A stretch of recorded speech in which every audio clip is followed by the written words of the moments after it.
The opinions expressed in the following program are not necessarily those of Eastlink Community TV, its sponsors, or partners.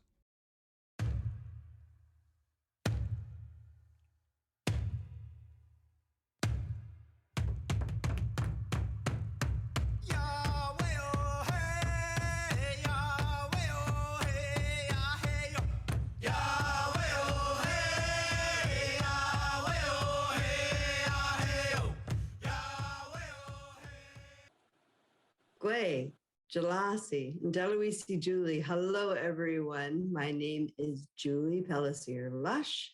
I am the past poet laureate of Prince Edward Island. I'd love to welcome you to Voices of Epekwitk on Eastlink Community TV. Eastlink Community TV is devoted to celebrating the rich history of the First Nations people on Epekwitk. In the coming weeks and months on this program, we will be celebrating our culture and speaking to people making a difference in our communities. Now, I'm going to let my co-host introduce himself. Hello, everybody. My traditional name is Eagle Dancer. My non-traditional name is Richard Lush. Jalasi, and we welcome you today to Voices of Epekwitk. And we're so very thankful and honored to have another guest on with us on our show today. And maybe Mom could do the introduction.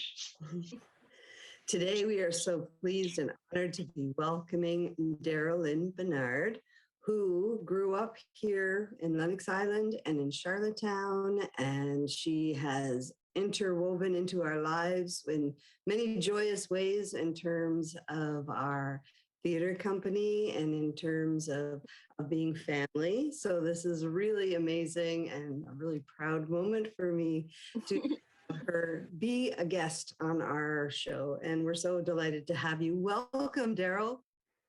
Thank you. I feel great to be here. So I'm glad you asked me. I'm excited to answer some questions and give some insight on what's going on.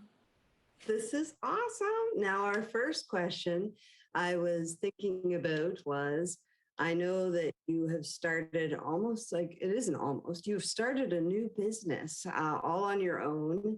And I've been able to look a little bit from afar to see as it's growing and developing, and started out probably as just something you wanted to try out, but now it's almost, you have customers, you have deliveries, and it sounds so exciting. Could you tell us just a little bit more about your business?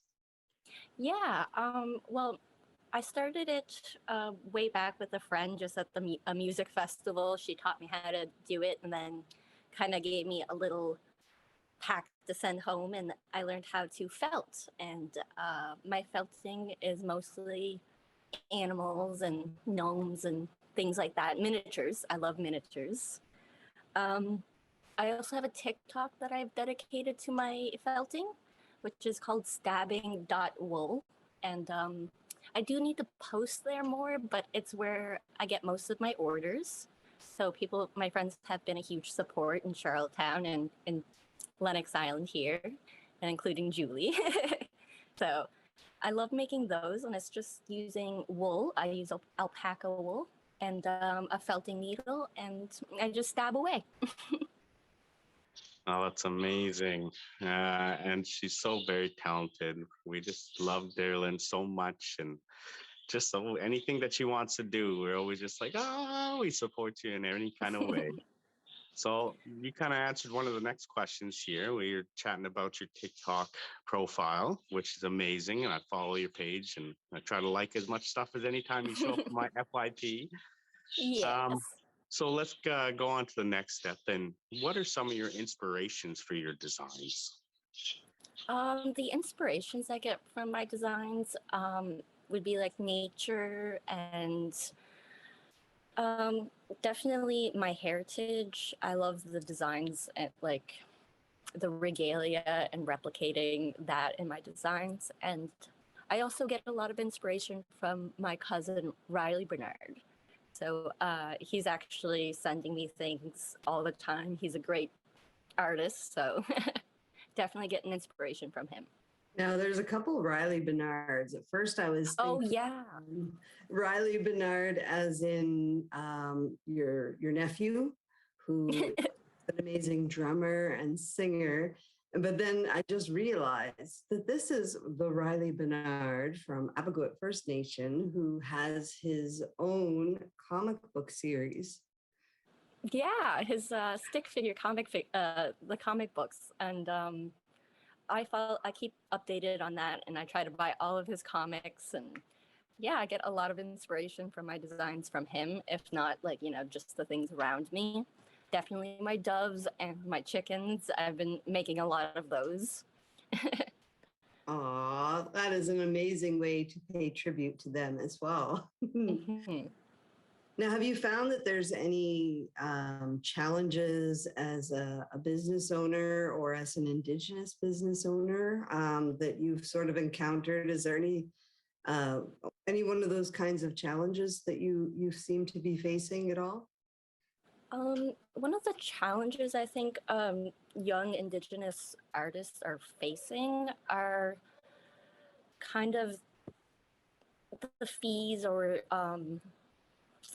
things that get you involved in craft shows and things like that. So maybe education and marketing and those type of things, because that's what I struggle in, is marketing myself and getting my product out there. And some craft shows are very hard to get into. So I think that's a big challenge if you're an artist and you're trying to get, you know, customers and yeah. Yeah, I remember last year at our amazing artisan market. I think you were just getting started and you were developing more product. And sadly, I didn't see you there, but your sister brought pieces of yours and showcased them on her table. And I think it started a lot of buzz because I think they disappeared almost instantly. I tried to run over and grab one myself. Yeah, I have they disappeared so fast because they're the little miniature ones and they're just so cute and everybody wanted to be able to take one home. So I hope that inspires you to know that it is definitely something that people are going to be wanting to have homes, to have as gifts, especially for the hard people to buy for. Yeah, I'm so thankful for Kayla for getting me that step into that craft show because I couldn't afford the cover fees. So that's why, I gave her my product and she was able to get the word out there. So that's what I find I struggle with. But I'm thankful for having people who also craft in the community that are supporting one another. So we will take a short break here now, but be sure to keep watching Voices of Epekwitk on Eastlink Community TV.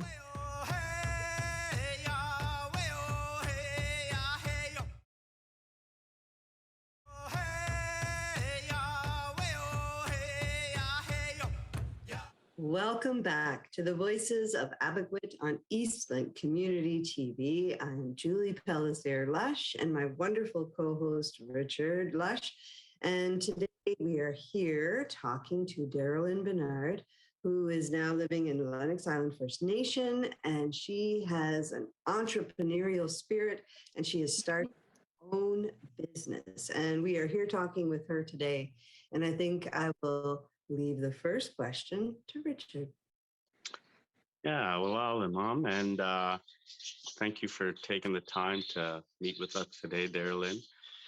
And as an Indigenous youth, we're always filled with some additional challenges and some barriers in life that sometimes can prevent us from chasing our dreams, maybe trying to do things that we're passionate about, because we fall into a lot of cycles that don't reflect on being able to follow what you want to do in life and how to break through these barriers and challenges in life. But for you right now, you have kind of broken through these barriers.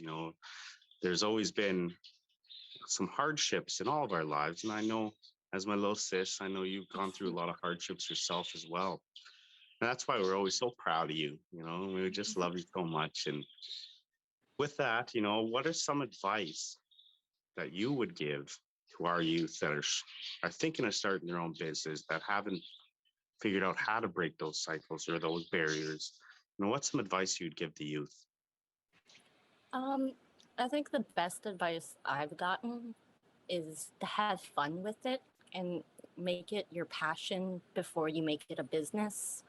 Because I found sometimes if you rush a business, it becomes, a little rough and you lose your passion. And I found I haven't lost my passion yet because I took the time to enjoy it and, take breaks from it and stuff like that. So definitely just take breaks and keep going. Just keep going. Now, I think now is a good time to maybe talk about a lot of people out there in our TV land might not know that there is just struggles being Indigenous here on Prince Edward Island, because I mean, they don't really get to have a chance to see any of those things that we as community members sort of go through. What do you think would be one of the biggest challenges of being an Indigenous youth today on Prince Edward Island? I think the lack of education and how to market yourself and how to actually just create a business, I find. So, like, I found information sessions were great, but they're also very difficult to find. And yeah, I guess promoting as well. Social media has been a really big help for me, but also making sure what you're posting is correct and monetizable and things like that. So I found that very difficult to learn. There's a whole other section to just your craft, I found. So I find it lacking education of, what it's like to be in the craft world. It really would be awesome to be able to have somebody sort of champion that and maybe have opportunities for people to come together as crafters, as artisans, creating beautiful things, to have support sort of put in place so that if they have questions, it's a safe place to ask.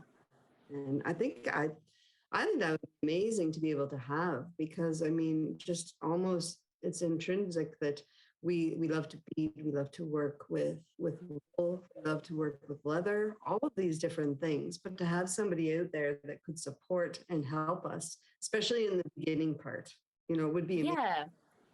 And like getting tips on what you should post or tips on other promoters, just kind of a place to network with other creators. Because that's been the hardest part for me, is learning everything on my own and kind of like failing and then learning, and it's kind of up and down. And I find if I had more support, and I do now with my sister and other creators on Lennox, definitely, but I just feel like there needs to be more. You've answered all these questions so well, and I completely agree. In the fact of social media is a very powerful tool, and being able to utilize your voice through social media, and in particular the platform for TikTok. And as somebody that's grown my TikTok account over the last little bit. And, with that being said, if you need me help in any of that stuff, I'm just down the road. Yeah. But there is also a really amazing program that the NSI of Canada puts out for TikTok Indigenous creators. So I graduated as the first kind of group of Indigenous people involved in it. And it was a tremendous program that taught me the ins and outs of TikTok and how to kind of sway it in whatever direction I want. So whenever the application comes, I'll make sure to put you forward for that, Darryl, and to try to get in. That would be amazing, because I feel, that's another opportunity that I feel like a lot of other youth need as well, and I'd take that right quick. I know you would. I know, and you just shine so brightly in there. And it's something very important, because we could tell our stories through that social media apps, whether that story be our art, whether our actual storytelling, dancing, showcase some regalias and stuff like that. So now it's kind of, we're progressing through this interview. Well, now lived off reserve my whole life as well, you know, in a lot of ways. So now that you've moved back on reserve to Lennox Island after many years living in Charlottetown, Hunter River, all over the place, how's that change been for you? It's been pretty positive. I like the community. My sisters are here, so they've been a huge support in helping me find housing and jobs and things like that. So it's nice to be around family. I really love it. Perfect. And I think that gives us just enough time to have one more very, very brief pause. We're going to have a very short break right now, but be sure to keep watching Voices of Epekwitk on Eastlink Community TV.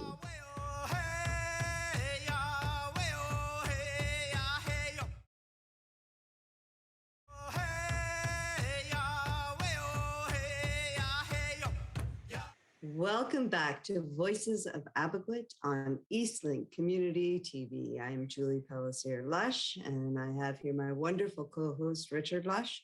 And today we are talking with Darryl Bernard, who has been telling us about her amazing business that she not only is doing around her community, but she's also promoting through the social media of TikTok with her own account dedicated to it. But I think that is just a tiny tip of the iceberg when we talk about the life of our amazing Darlene. I don't know. I think we will get Richard to maybe ask the first question about, and I had thought it was pigeons, but it's actually doves. You can hear them in the background. Yeah. So as a also little bird family here, as I watch both my budgies pecking at each other in front of me. It's really, you know, there's a lot of compassion and love when it comes to raising any animal in a lot of different ways, you know, and I find you have so much love in your heart that you just want to give it out to all these beautiful little animals and people who are deserving, of course. And, you know, it's really amazing to see, especially as Mom spoke about earlier, about you relaying all the messages of what's going on in your little animals' lives and just kind of keeping us involved in that. So now that you're raising, you know, these animals and these doves and these beautiful little beings, what has it been like raising your own kind of little love animals? It's been amazing so far. And again, chickens are great companions, and so are doves. So it's always different every single day. And to go back to what I said about advice, it's a passion, and I'd like to slowly turn it into a business. But I'm kind of testing the waters right now, and you know, just loving them up and enjoying watching them grow. So how did you get these? And eggs is definitely a part of any business, because you know that they are sort of creating their own portion of the business by making more chickens, especially in the beginning, right? But how did you come about having them? Where did you get your doves first? I adopted my doves from the Humane Society. It was kind of random, but felt like it was a great opportunity because I love pigeons, and I plan to get homing pigeons very soon. So yeah, it was just a great opportunity, and I wanted to see what it'd like to own that type of bird, and it was a great choice. It was a great choice. And what did you have to do to prepare to bring them home? It isn't like a dog or a cat where you just get food and a bowl with water and maybe cat litter. But with doves, you probably have to have a little bit more planning in place, hey? Yeah, I'm very fortunate that my sister has the place that she does, so I can let them fly around freely. And I had to do lots and lots of research because birds are very particular about bedding, and pigeons are very particular about bedding and things like that. So they're notoriously bad nesters. So you have to help them a lot. And where did you get the chickens? I adopted the chickens from a woman named Susan, She's a breeder just outside of Summerside. She's wonderful, and she actually gave me all of the chickens that I have right now. I have 10.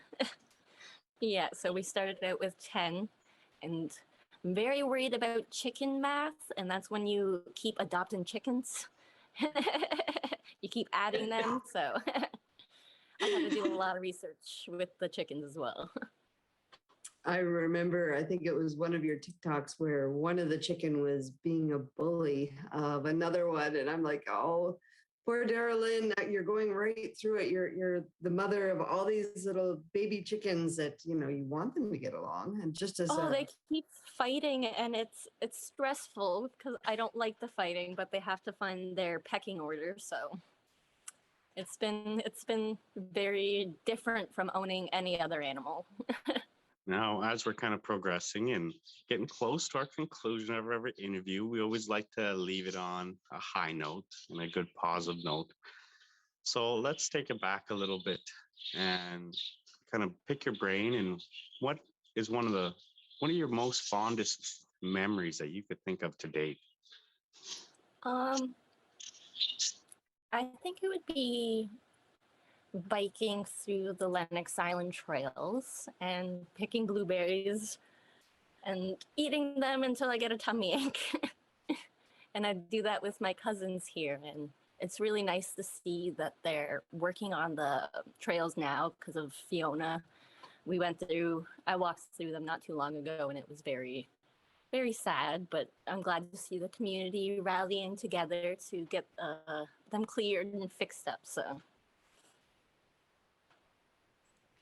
I seen that that there was a posting, which is awesome because I love those trails as well. They interweave and they lead you to all these different places in the back of the island that not too many people get. But when I went through there, probably I think it was last summer, there was a lot of trees and you couldn't even get through some of the trails because the trees would be like tipped over right across the trail, and you'd literally have to climb over them to continue on. Hopefully you'll be able to, by the end of the summer, be able to get back on those trails. Yeah, I can't wait for blueberry season. Now, how about, do you remember learning how to swim in Lennox Island? Oh, yes. I think that would be another favorite memory of mine. And they're also fixing the wharf. So I'm hoping that I can, jump off that wharf one more time. Because it's a great memory having all of the kids and my cousins and being able to safely swim in that area. So I'm glad to see the work being done in the community. I do too. I actually today I got to see that they are starting to work at fixing the Lennox Island Wharf, and it's going to be amazing when it's done. And people, I hope it will help their tourism business when they're getting more people to come and see how amazing the community of Lennox Island really is. Unless there's anything else you guys can think of that you would like to add to finish off. What would big Darylyn tell little Darylyn as advice? For advice to little Darylyn, I would tell her, don't stop working hard. Don't stop. I love that. My work ethic is one of my best attributes. So. And I can attest. Oh my goodness. Well, thank you so much, Darylyn. This has been so much fun, such a treasure and such a treat. And I would like to thank everyone who are watching as well for being a part of this amazing new show, Voices of Epekwitk with Eastlink Community TV. Be sure to tune in again for the next episode of our Community Change Makers, people like our amazing Darylyn here. Now, we don't like to say goodbye in Mi'kmaq, right, Richard? So instead, we say Namotes, which means until we meet again. Walalio, everybody. Walalio. Thank you.